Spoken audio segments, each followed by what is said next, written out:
अस्सलामुअलैकुम दोस्तों, क्रिकेट की ताज़ा तरीन अपडेट हासिल करने के लिए मेरे चैनल को सब्सक्राइब कर लें।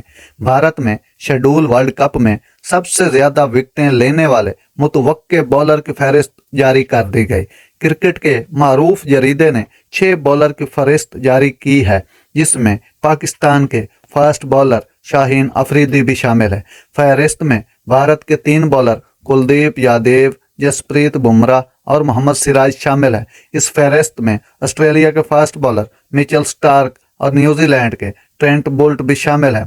भारत के कुलदीप यादव रमाबस अब तक सबसे ज्यादा 33 विकेटें हासिल कर चुके हैं। उन्होंने एशिया कप में पाकिस्तान के खिलाफ 25 रन देकर 5 विकेटें हासिल की थी। शाहीन अफरीदी इब्तदाई ओवर में विकेटें लेने के लिए शोहरत रखते हैं और जनूबी अफ्रीका के साबिक फास्ट बॉलर डेल स्टेन ने भी शाहीन अफरीदी को वर्ल्ड कप के टॉप बॉलर में शामिल किया है। वर्ल्ड कप में मजमूई तौर पर सबसे ज्यादा विकेटें लेने वाले फास्ट बॉलर ऑस्ट्रेलिया के गिलेन मैकग्रा हैं, जिन्होंने 39 मैचों में 18.19 की औसत से 71 विकेटें हासिल की थी, जबकि श्रीलंका के स्पिनर मुरलीधरन ने 40 मैचेस में 19.63 की औसत से 68 विकेटें हासिल की थी। नाज़रीन, ये थी आज की जबरदस्त खबर जो मैंने आप तक पहुंचाई। अगर मेरा वीडियो अच्छा लगा हो तो मेरे चैनल को सब्सक्राइब जरूर कीजिएगा। अल्लाह हाफिज।